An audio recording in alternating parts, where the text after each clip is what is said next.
আসসালামু আলাইকুম ওয়া রাহমাতুল্লাহি ওয়া বারাকাতুহু। আলহামদুলিল্লাহি রাব্বিল আলামিন ওয়াস সালাতু ওয়াস সালামু আলা রাসূলিহিল কারীম, আম্মা বা'দ। ফাআউযু বিল্লাহি মিনাশ শাইতানির রাজীম। বিসমিল্লাহির রাহমানির রাহিম। ওয়া ক্বাদা রাব্বুকা আল্লা তা'বুদু ইল্লা ইয়্যাহু ওয়া বিল ওয়ালিদাইনি ইহসানা। সাদাকাল্লাহুল আযীম। সমস্ত প্রশংসা সেই মহান আল্লাহ রাব্বুল আলামিনের উপরে, যিনি এই বিশ্ব জগতের স্রষ্টা, যিনি আমাদেরকে সৃষ্টি করেছেন এবং আমাদেরকে অসংখ্য নিয়ামত দিয়ে ভরপুর করেছেন। সকলের সমবেত কণ্ঠে সেই স্রষ্টার প্রশংসা করি, সকলে বলি আলহামদুলিল্লাহ। তারপর জানাই সেই মহা মানব প্রতি, যিনি দুনিয়াতে এসে আমাদেরকে জান্নাতের পথ দেখিয়েছেন।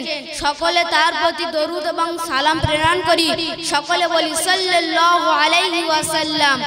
আজকে আমি আপনাদের সম্মুখে দণ্ডায়মান উপস্থিত হয়েছি পিতামাতার সাথে উত্তম ব্যবহার করার সম্পর্কে আলোচনা করার জন্য।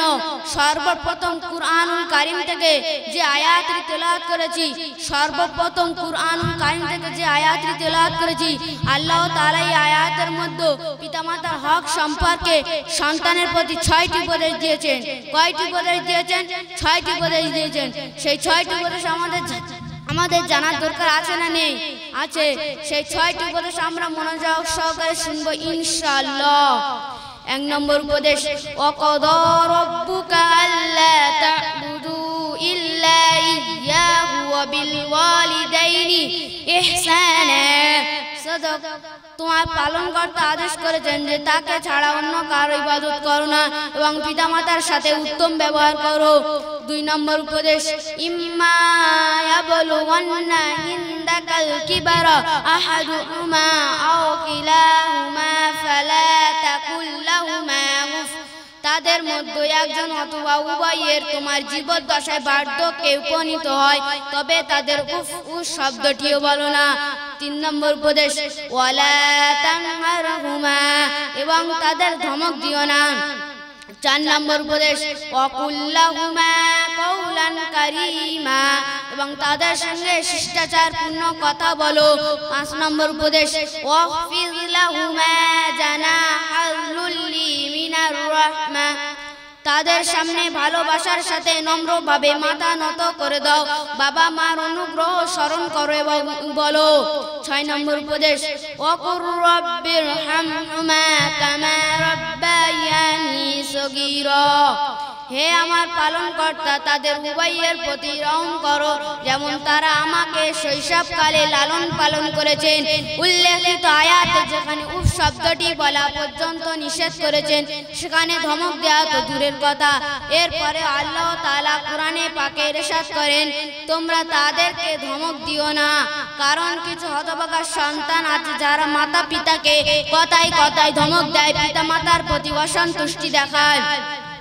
আল্লাহ তাআলা এটি জানেন, তাই উফ শব্দ বলা বারণ করা সত্ত্বেও পুরোনায় ধমক দিয়ে কথা বলার জন্য নিষেধ করেছেন। আজ আমরা যে অবস্থায় আছি, এর পিছনে একমাত্র আমাদের মাতা পিতার অবদান রয়েছে।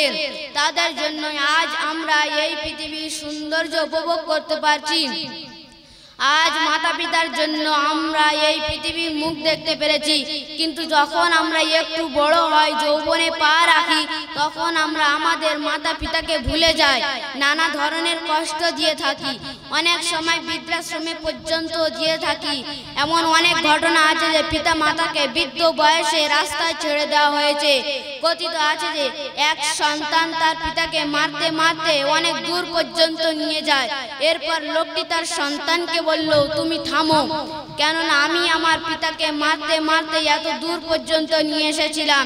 তাই আসুন আমরা যদি আমাদের পিতা মাতার সাথে উত্তম ব্যবহার করি, তাহলে আমরাও একদিন আমাদের সন্তানদের কাছ থেকে উত্তম ব্যবহার পাবো। তা না হলে আমাদের পরিণাম ওই ব্যক্তির মতো হবে। আমরা আমাদের পিতা মাতাকে কখনো ধমক দিয়ে কথা বলবো না, আমাদের স্বরকে আওয়াজকে তাদের স্বরের নিচে রাখবো। আল্লাহ তাআলা আমাদের সবাইকে পিতা মাতার সাথে উত্তম ব্যবহার করার তৌফিক দান করুন। আমিন।